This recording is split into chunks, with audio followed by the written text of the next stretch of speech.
Thank you, Mr. Chairman and Mr. Chairman. Thank you. I appreciate the chance to be here and to update the committee on where we are with the program. And I think the most important thing about the past year is that it's been a year of progress on this program. We've made significant advancements. And what I'd like to do is run through what those key areas have been and then what's ahead of us in the coming year and how we look forward to working with the committee as we implement the program. One of the very most significant occurrences of the last year was the decision by the legislature, the action to commit cap-and-trade resources to high-speed rail along with other programs and on an ongoing basis. That commitment of 25% of future proceeds is truly a game changer for the program. It lets us now move forward and truly advance the program on a statewide basis. I can tell you that the discussions that we've had with potential outside participants in the program, private sector interests who have always been interested in the program but were waiting for the right time, those discussions have changed dramatically and taken on much more detail since that decision by the legislature because, again, it represents that commitment to seeing the program through.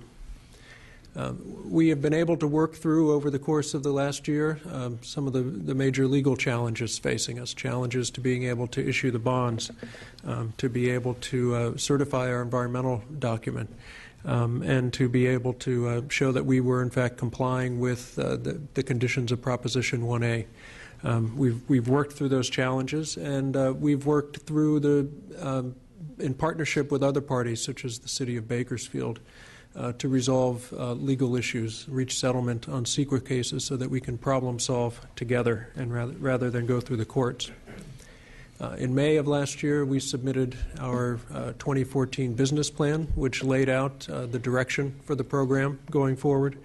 Updated cost estimates, the business model, O&M cost, all of those things. We'll have the next update of that as required in 2016 in May. And, of course, very significantly, we are truly underway with the program, and that was evidenced by the groundbreaking a few weeks ago in Fresno. But the work had begun for a while before that, for quite a while before that, a lot of it leading the way to the major construction that we'll see ramp up now over the next few months and will carry on for the next few years. Demolition work has been underway in Fresno. We've received environmental clearances, secured new contracts, and are continuing to move forward. And I think the story on the contracts is a very important one. We've had two major design-build contracts. We've seen world-class competition for those contracts, and each of the bids has come in considerably under estimates. And that's a reflection of the interest, the level of interest from international players in being a part of this program. It's also a reflection of the procurement process and the design-build process, employing the ingenuity of contractors in helping deliver this program. Dan mentioned the commitment to small business, and we have already, at this point, we have 190 small businesses under contract on the program around the state. We have 28 disabled veteran business enterprises under contract working on the program. And as we go forward and continue to bring those firms on board and put people to work, we'll be providing this committee and the legislature with regular updates on those sorts of statistics. On the environmental front, we've reached important agreements for preservation of land, permanent preservation of over 5,000 acres in the Central Valley. We've made important commitments and have begun the implementation of things such as a net zero emissions during construction commitment, something that's not required, but it's something that the board has wanted to see us do, and we have implemented. And we are doing that in part through a partnership with the San Joaquin Valley Air Pollution Control District to bring cleaner technologies to the Central Valley. Those things will last well beyond the time of our construction. Even though they're tied to our construction, it'll have benefits that go far beyond those. As we move forward, it's important to note we will have issues, and things will happen. Any project, things happen. There's a story out today dealing with the Fish and Wildlife Service and some concerns about a temporary staging area that our contractor secured, where the Fish and Wildlife Service has now determined that mitigation is needed for that site. We're working with them to do that. It's the kind of things that happens in a project, and we will always deal with it as quickly and effectively as we can, and make sure that we're doing what we both need to do and the higher standard that we've set for ourselves of what we want to do. Organizationally is another important area of growth. This committee and the legislature has been very focused on making sure that we have the resources and the capability to actually administer this program. We're proceeding. We have over 160 people on staff now. That's a growth from about 24 2 years ago. And what that really means is that we have the expertise and the capacity in-house to adequately oversee the delivery of this program, and we will continue to add on to those staff in key areas as we go forward. But relying on the private sector to do the bulk of the delivery of this program. Just in closing, the next steps then will be continuing with construction in the Central Valley, working with our partners on the peninsula to advance the electrification of the Caltrain system, which will be getting underway this year, as well as making investments and improvements in Southern California that will benefit current commuters and the current systems there, but ultimately be incorporated into the high-speed rail system. And with that, Mr. Chairman, I'll just close by again saying that we look forward to working with the committee. We very much appreciate the important oversight role that you have and commit to working with you so that you can exercise that appropriately. Thank you, Mr. Morales and Mr. Richard. Any questions of any of the committee members? Mr. Chair, thank you. Yeah. Thank you, Mr. Morales. You and I talked a while ago about the Anaheim to Los Angeles segment, and I know that you're close to putting out to bid the consulting contracts for the EIR work, as well as, I guess, engineering design work. Yes, actually, we have put those out to bid. We're close to awarding those contracts, Good. And expect to actually award that. I believe next week at next week's board meeting, we'll present that to the board. Well, that's excellent. That's excellent. What is the proposed a finish date for the EIR work and the engineering design? Is there how long will that take? We're looking, I believe, and I'll have to double check with staff, but by the close of 2017 is what we're targeting for that work to be done. All right. Thank you very much. Thank you, Mr. Chair. Any other questions, Mr. Absolutely. Thank you.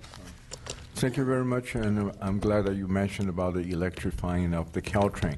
Could you elaborate on that regarding to the schedule or the plan? Sure. Yes.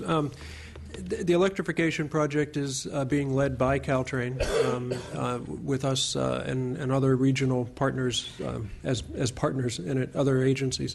The environmental clearance for that was finalized right at the end of last year. They're now about to put out the request for proposals for the electrification itself to begin, with the goal of awarding that and having that underway by the end of this year. 2020, I believe, is the target for having that done, and electric trains running on the peninsula. Great, and also the big concern of the residents there is the platform. You know, currently the platform and the train. And so I was wondering, in this, in your electrifying the plan, does that include an upgrade of the platform to be handicap accessible? There are, yes. We're working on several issues, and some of it having to do with making sure that the corridor is compatible for both us and Caltrain to be able to use, so having level boarding capability at key stations there. So, yes, built into this program is work to be done on the platforms to improve them and ensure that we can have compatible operations. Great, thank you. Seeing no other questions, Mr. Morales, where in terms of right-of-way are you in this part of the project? We have Our right-of-way acquisition is underway in the Central Valley. Under both federal and state law, you cannot begin acquiring right-of-way until you have environmental approvals in place. We secured the second of the major environmental approvals this past summer from Fresno to Bakersfield.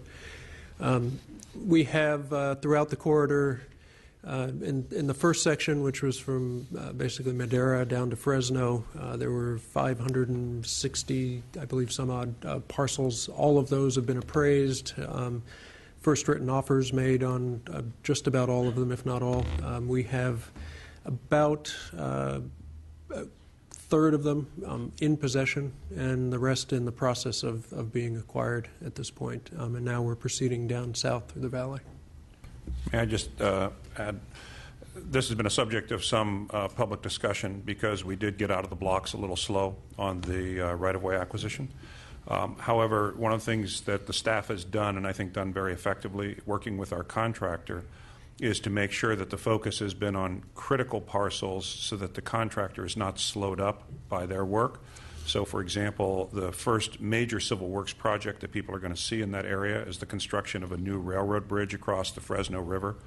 All of the parcels needed for that project have already been delivered to the contractor. So the two ways to look at this, Mr. Chairman and members, is where are we in terms of that proportion of parcels that we need, but are we managing this? And this goes back to Mr. Morales' point that as we hit problems, what we'd like you to judge us on is how we're addressing those problems. And the way we addressed this problem was to focus working closely with the contractor to make sure that the priority critical parcels are being delivered, and then we'll fill in the other ones. Absolutely, Ms. Duncan. For being here today. It's no secret that I have many concerns with high-speed rail project, but this is not the time to pose all those questions. So I just want to say that I look forward to having a dedicated hearing on this issue, and I'm pretty sure our chairman will have a specific commitment to do such that. And so as high-speed rail issues come up, I look forward to having more dialogue.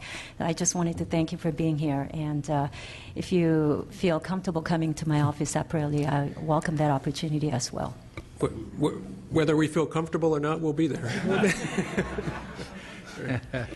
Great. And Assemblymember Kim, they were gracious enough to come to my office to give me an update where they stood, and it was a wonderful opportunity to ask any questions that you want of them. So I look forward to you engaging with that. Gentlemen, thank you so much. I wish you the best of luck on the project, and again, keep us informed. We will. Thank you very much. Thank you for your accommodation today. So with that, we will next hear from our Commissioner of the Highway Patrol, Joe Farrow, and from the CHP, and Special Representative Rich Desmond. Commissioner Farrow and Mr. Desmond.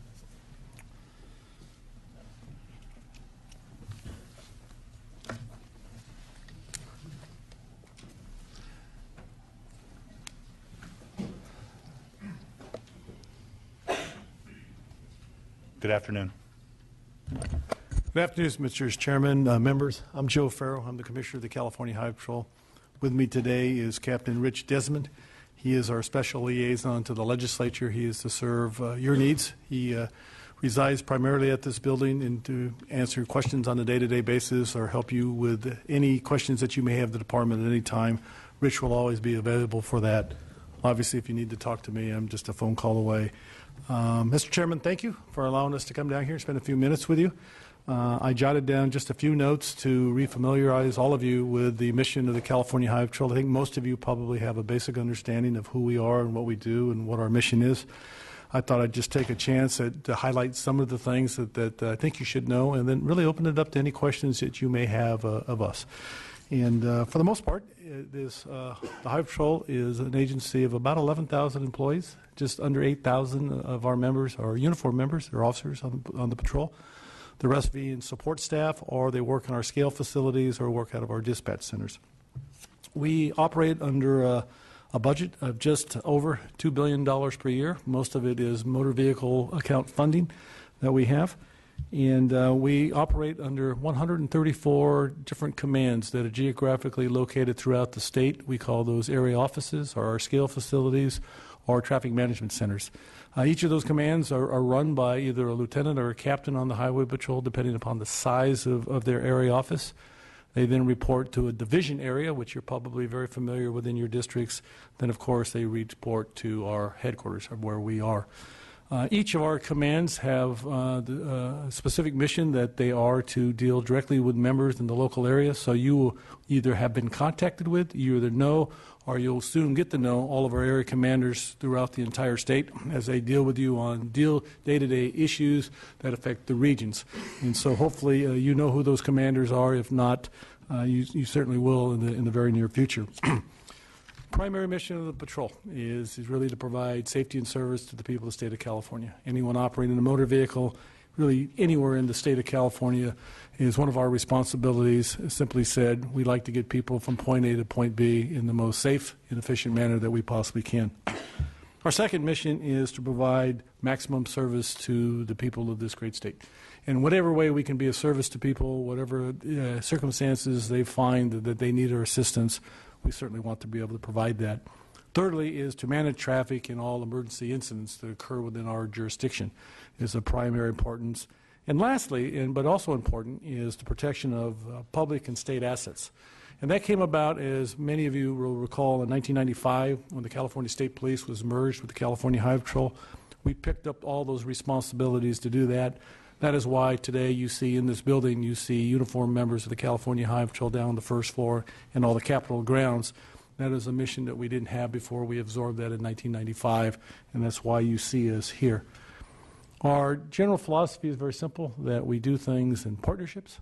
That's why I'm glad that this informational hearing is going on with my colleagues that are going to come up behind me. We work very closely with Caltrans and, of course, our agency, Department of Motor Vehicles, and the Office of Traffic Safety, as well as many, many local allied agencies, the federal government, a lot of grassroots organizations, a lot of special interest groups, anyone that has an interest and desire to work collaboratively in traffic safety, we'll sit at the table with them to try to figure out the next best way. Another issue that you may not be aware of, but it's very, very important to us, is that we are the principal agency that deals with the commercial trucking industry, commercial buses, and school buses. We serve as a partner with the Department of Motor Vehicles as the regulatory authority for the operation of those vehicles. Our primary role is safety inspections, in which the school buses are inspected every 13 months.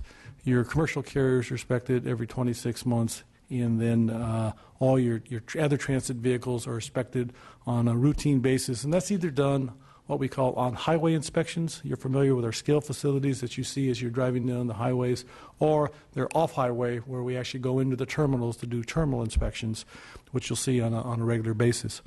The third program that we talk about, that we are by code and by legislation the principal authority under the California auto theft programs that we have, is our responsibility to deal very heavily in the prevention and the apprehension of auto theft. And we have a special funding for that course, where we actually supervise and manage about 54 different allied agency task forces spread out throughout California, with the sole responsibility, I shouldn't say the sole, but the primary responsibility to deal with auto theft. And those are really the major programs that we have. A little information about us in and of itself is that we employ about 3,000 vehicles. We run about 100 million miles per year patrolling our roadways. By code, I'm responsible to provide 24-hour days, 7-day coverage throughout the entire state. And the manner in which we do that, we base our resources in the areas that have the highest concentration of incidents, but certainly, even said that, I do have to provide 24-hour, 7-day coverage everywhere, so I have to divide my resources the best that we possibly can. I did want to do just a little bit of a commercial for us that I think is really important, is that we are now the largest agency in the United States that are accredited to the Commission on Law Enforcement Accreditation.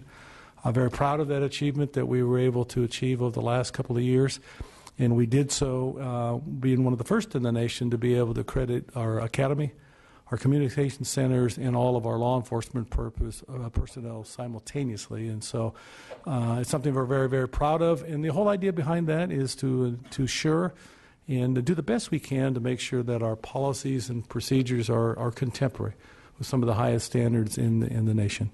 Three things that we're working on over the next couple of years, and I'm sure you're probably well aware of some of these. One of them, we strive very heavily to diversify our workplace to make sure that we are reflective of our communities that we serve.